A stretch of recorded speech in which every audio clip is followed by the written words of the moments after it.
Bismillahirrahmanirrahim. Assalamualaikum warahmatullahi wabarakatuh. Perkenalkan, nama saya Mutia Primayunika. Di sini saya akan sedikit sharing mengenai apa itu edge-top. Nah, sebelum ke edge-top, mungkin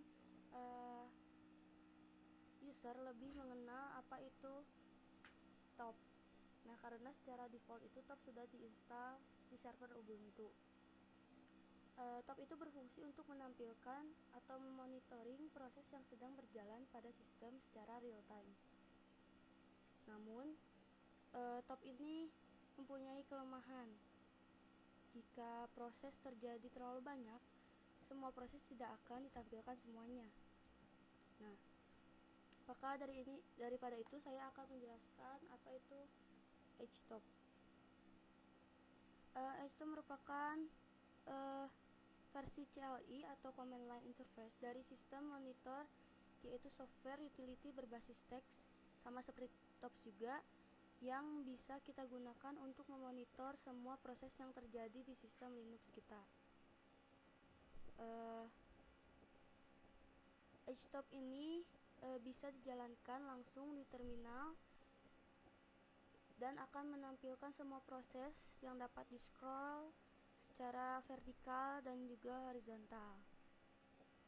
Kemudian edge-top ini adalah salah satu tools yang bisa digunakan untuk memantau resource sistem Linux Anda secara visual dan dengan tampilan yang cukup bagus karena disajikan secara berwarna. Keunggulan lainnya yaitu lebih interaktif dan mudah digunakan, lebih user friendly karena mendukung interaksi mouse dan bisa menyortir serta selektif. Nah, karena edge-top tidak default terinstall, maka kita harus menginstal dulu edge-top-nya dengan perintah sudo apt get install edge-top. Masukkan dulu passwordnya. Nah, hanya beberapa detik kita menunggu tampilan tersebut, berarti menandakan edge-top telah terinstall. Kemudian kita masukkan perintah edge-top untuk melihat tampilan edge-top. Nah, di sini sudah tersedia tampilan edge-top yang lebih berwarna ya dibandingkan dengan top. Ada beberapa bagian yang harus saya jelaskan, yaitu ada di kolom berwarna hijau ini. Yang pertama ada PID. PID itu apa? Adalah proses ID yang merupakan ID atau alamat proses dalam memori. Selanjutnya ada user. User itu apa? User adalah pengguna atau nama pemilik dari proses. Kemudian ada pre. Pre itu singkatan dari prioritas. Maksudnya di sini adalah menampilkan informasi prioritas dari proses tersebut yang biasanya telah di default sebesar 20. Kemudian ada NI. NI itu adalah proses yang optimal untuk dijalankan. Selanjutnya ada virt yang singkatan dari virtual yang merupakan informasi mengenai memori virtual yang digunakan oleh proses. Selanjutnya ada res yang merupakan singkatan dari resource yang merupakan informasi dari memori fisik yang digunakan oleh proses. Selanjutnya ada SHR. SHR itu singkatan dari sharing yang menampilkan proses yang berjalan dan bisa di-sharing. Kemudian ada S. S itu adalah singkatan dari status. Status apa? Status proses. Ada 3 status di sini, yaitu S, R, dan Z. S itu untuk sleep, R itu untuk running, dan Z itu untuk zombie.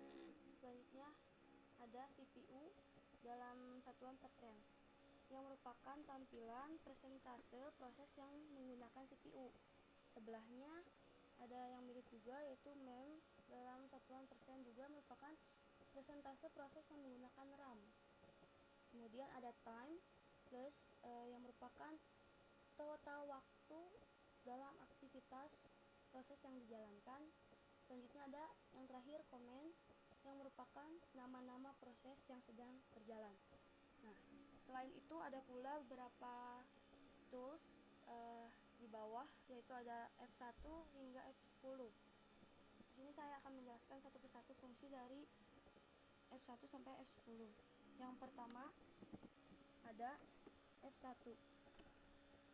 F1 itu adalah help yang fungsinya untuk menampilkan tampilan bantuan yang disediakan oleh HTOP tersebut.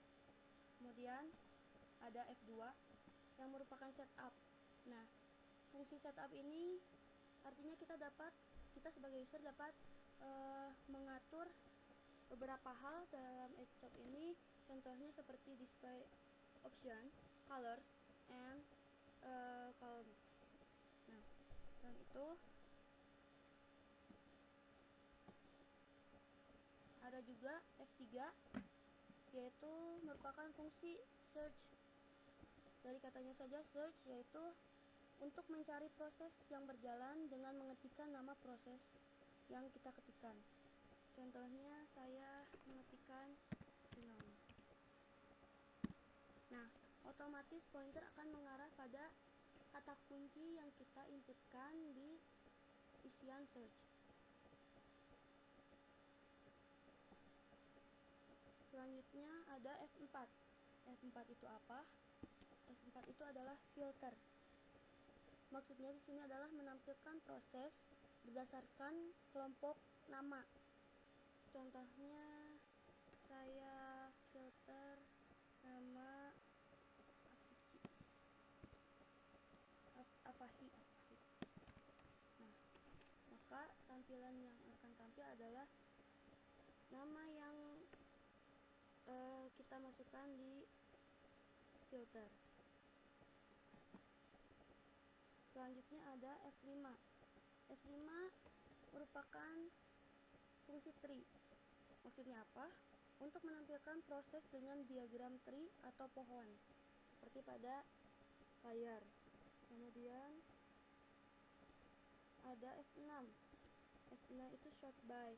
Jadi kita dapat mengurutkan beberapa informasi menurut beberapa pilihan. Di sini ada ID, user, dan sebagainya berdasarkan kolom hijau. Contohnya saya sort by user. Nah, maka akan terurutkan berdasarkan user. Kemudian ada F7 dan F8. F7 dan F8 ini fungsinya sebagai nice ya. Nice itu untuk mengatur skala prioritas dari proses sesuai dengan kebutuhan yang kita butuhkan. Kemudian ada F9. Nah, F9 ini adalah fungsi kill. Kill itu untuk mematikan proses yang sedang berjalan sesuai dengan keinginan kita, dengan cara menseleksinya dan menekan tombol F9 di keyboard, lalu tekan tombol enter. Nah, di sini mungkin ada beberapa yang dapat kita kill. Oke.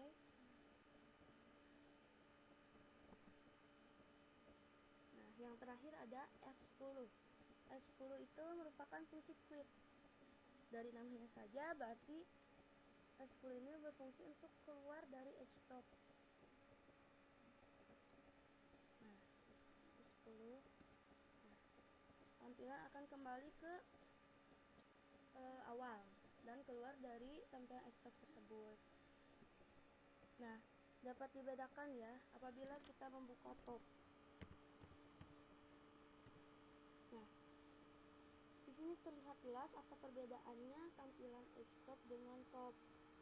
HTOP itu lebih berwarna berdasarkan dari visualnya dan juga lebih interaktif karena fungsi mouse itu dapat berguna secara efektif dan bisa ada fungsi menyortir dan selektif juga, sedangkan untuk top tidak seperti itu.